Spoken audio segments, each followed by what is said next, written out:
नमस्कार, IBC24 देख रहे हैं आप। मैं हूं आपके साथ श्रवण तंबोली। मध्य प्रदेश के इस खास बुलेटिन मध्य प्रदेश में आज क्या हुआ में स्वागत है आप सभी का। शुरू करते हैं खबरों का सिलसिला। मध्य प्रदेश के लिए 6 सितंबर ऐतिहासिक रहा। सीएम ने प्रदेश को पहले सोलर सिटी की सौगात दी। सांची अब खुद बिजली उत्पादन कर सस्ती बिजली से जगमग होगा। देखिए रिपोर्ट। मध्य प्रदेश को सीएम शिवराज ने एक और सौगात दे दी है। रायसेन में सीएम शिवराज सिंह चौहान ने सांची सोलर सिटी का लोकार्पण किया। प्रधानमंत्री नरेंद्र मोदी के ड्रीम प्रोजेक्ट के तहत सांची मध्य प्रदेश की पहली और देश की दूसरी सोलर सिटी बन गई है। 18 करोड़ 75 लाख रुपए की लागत से नागौरी गांव की पहाड़ी पर सोलर पैनल लगाए गए हैं। इससे 3 मेगावाट बिजली का उत्पादन होगा और 7 करोड़ रुपए से ज्यादा की बचत होगी। लोकार्पण समारोह में सीएम ने कहा कि सोलर पैनल लगाने से सस्ती बिजली मिलेगी और बहनों की जिंदगी जगमग होगी। पहला शहर है सांची जो सोलर सिटी घोषित हो रहा है। मतलब ताली बजा के स्वागत करो। जो हम अपनी ऊर्जा की, अपनी बिजली की जितनी जरूरत है वो सूरज से ही बिजली बनाकर पूरा करेंगे। सांची के सोलर सिटी बनने से न सिर्फ शहर को बल्कि आसपास के गांव में भी मध्य प्रदेश में जनता का आशीर्वाद देने के लिए राज्य के 5 शहरों से शुरू हुई जन आशीर्वाद यात्रा की 5वीं यात्रा को खंडवा से केंद्रीय मंत्री नितिन गडकरी ने हरी झंडी दिखाई और प्रदेश सरकार की जमकर तारीफ की। उन्होंने प्रदेश को विकास का गढ़ बताया। वहीं सीएम ने सरकार को किसान और गरीबों की सरकार बताया। देखिए रिपोर्ट।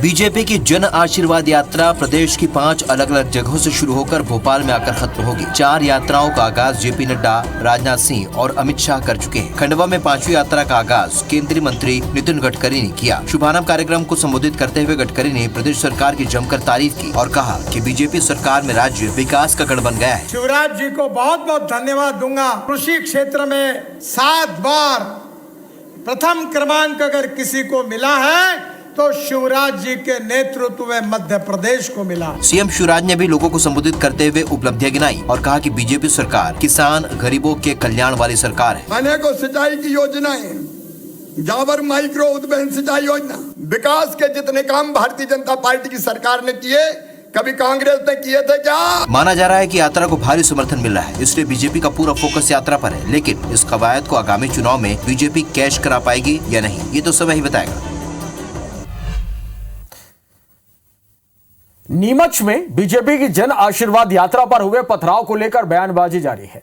हमले को लेकर बीजेपी जहां गुस्से में, वहीं विपक्ष ने इसे जनता का गुस्सा बताया है। देखिए रिपोर्ट।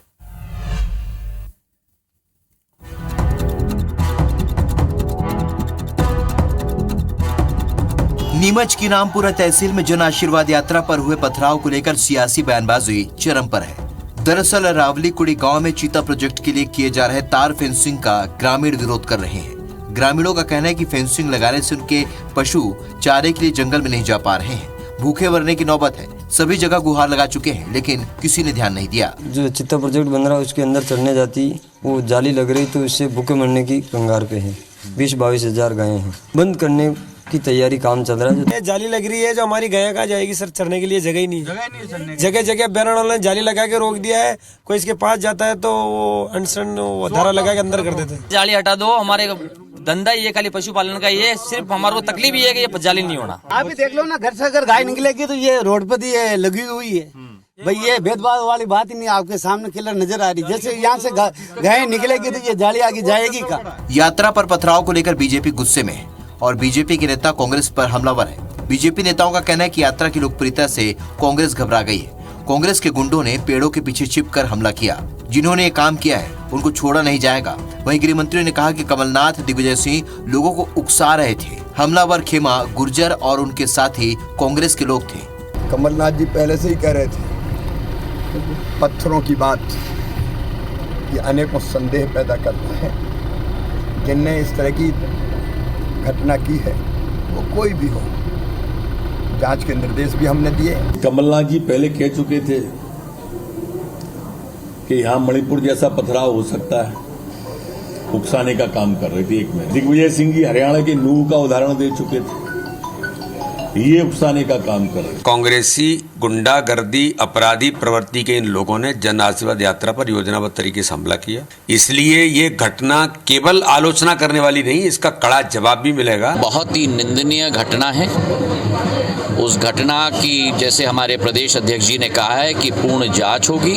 वहीं कांग्रेस ने बीजेपी के आरोपों का जवाब दिया है और कहा है कि कांग्रेस हिंसा में विश्वास नहीं रखती। बीजेपी की यात्रा पर जनता का गुस्सा निकल रहा है। मैं गारंटी करता हूँ, ये कोई सब मेरे लोग नहीं हैं, लेकिन मैं गारंटी करता हूँ उनकी सुरक्षा की। क्योंकि ये लोग ऐसे नहीं हैं कि जो हिंसा में विश्वास करें।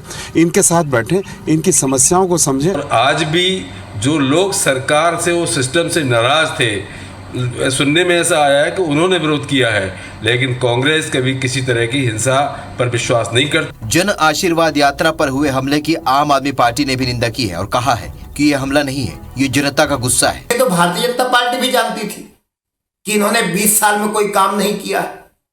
लोगों के बीच में जाएंगे, लोग गुस्से से भरे पड़े हैं। उधर पुलिस ने 7 लोगों को इस मामले में गिरफ्तार कर वीडियो के आधार पर आगे भी गिरफ्तारियां होने की बात कही है। तो हमने जो आरोपी अभी हिरासत में लिए हैं, पूछताछ की जा रही है। अभी जो फुटेज है और जो फोटोज हैं, उनसे हम जो जिन लड़कों ने ये इस तरीके से हरकत की है, उनको आइडेंटिफाई किया जा रहा है। लोगों का आशीर्वाद लेने के लिए निकली जन आशीर्वाद यात्रा पर हुए पथराव ने बीजेपी की चिंता बढ़ा दी है। साथ ही प्रदेश में बीजेपी के ऑल इज वेल के दावों की भी कलई खोल दी है। उधर कांग्रेस अंदर ही अंदर मंद मंद मुस्कुरा रही है।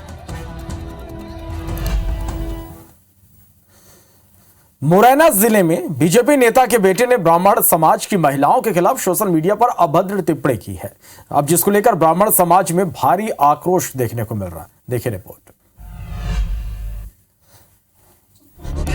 मुरैना जिले में ब्राह्मण समाज की महिलाओं के खिलाफ सोशल मीडिया पर अभद्र टिप्पणी को लेकर जमकर हंगामा हुआ। दरअसल बीजेपी के नेता राम लखन धाकड़ के बेटे विनोद ने सोशल मीडिया पर महिलाओं को लेकर टिप्पणी कर दी। जैसे ही इसकी जानकारी ब्राह्मण समाज को लगी, समाज ने पहले सबलगढ़ थाने के सामने चक्का जाम किया और फिर करारत थाने का घेराव कर दिया। हालांकि प्रशासन की समझाइश के बाद वे मान गए। ब्राह्मण समाज के खिलाफ अभद्र टिप्पणी की थी। ब्राह्मण समाज के द्वारा थाने पहुंच करके विरोध प्रदर्शन किया गया। उस पर मामले पर अपराध पंजीबद्ध किया गया।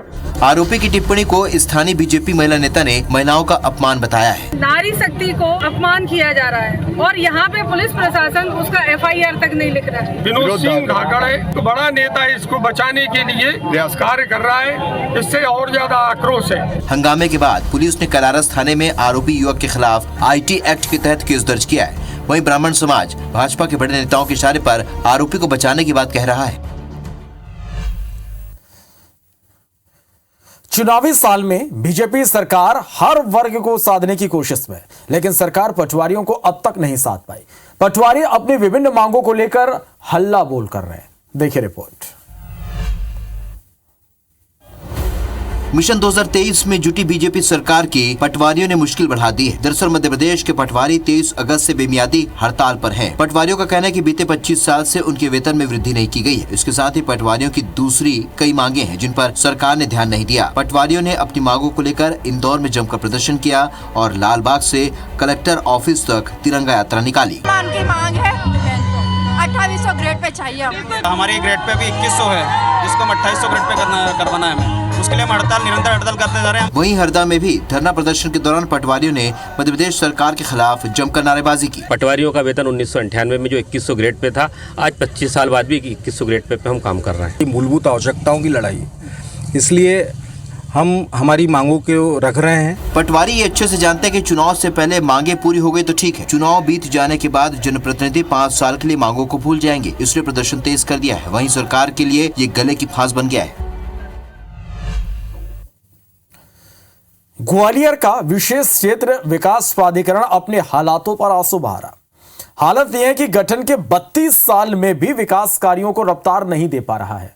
पिछले सालों में विकास कार्यों पर 650 करोड़ से ज्यादा खर्च कर जो आवास बनाए गए थे वो कंडम हो गए हैं। कुछ डुप्लेक्स जंगल में तब्दील हो गए हैं। इतने नहीं, साडा की बनाई सड़कें भी अब गायब हो रही हैं। देखिए रिपोर्ट। ग्वालियर शहर की आबादी को देखते हुए नया शहर बसाने के मकसद से 1992 में विशेष क्षेत्र प्राधिकरण यानी साडा का गठन किया गया। 650 करोड़ से ज्यादा खर्च कर सड़कें, बिजली के पोल, ट्रांसफार्मर, सब स्टेशन, पानी की लाइन, वाटर फिल्टर प्लांट जैसे विकास कार्य भी किए गए। विकास की रफ्तार को देखते हुए लोगों ने प्लॉट भी खरीदे। सौजना हाउसिंग प्रोजेक्ट के तहत 45 करोड़ की लागत से MIG, LIG घर भी बनाए गए, लेकिन साडा यहाँ अब तक बसाहट नहीं कर पाया है। साडा पूरी तरह खत्म हो चुका है। साडा की तरफ जनता का सरकार का कोई ध्यान नहीं है। स्कूल के लिए रियान इंटरनेशनल कंपनी को 100 एकड़ जमीन भी दी गई थी, लेकिन वो भी नहीं खुला। वहीं सरकार के मंत्री साडा को लेकर काम किए जाने का दावा कर रहे हैं। कई NOCयां लेना पड़ती हैं, बहुत सारी दिक्कतें रहती हैं, फिर भी साडा मैग्नेट सिटी को हम डेवलप करने का प्रयास करेंगे। नीति आयोग के सदस्य और राज्य सरकार के पूर्व मंत्री पूरे भरोसे से साडा में बसाहट का दावा कर चुके हैं, लेकिन क्षेत्र की तस्वीरें दावों की हकीकत खोल रही है। बढ़ते आगे, अगर आपको पेट्रोल के पैसे लेकर पानी दे दिया जाए तो क्या होगा?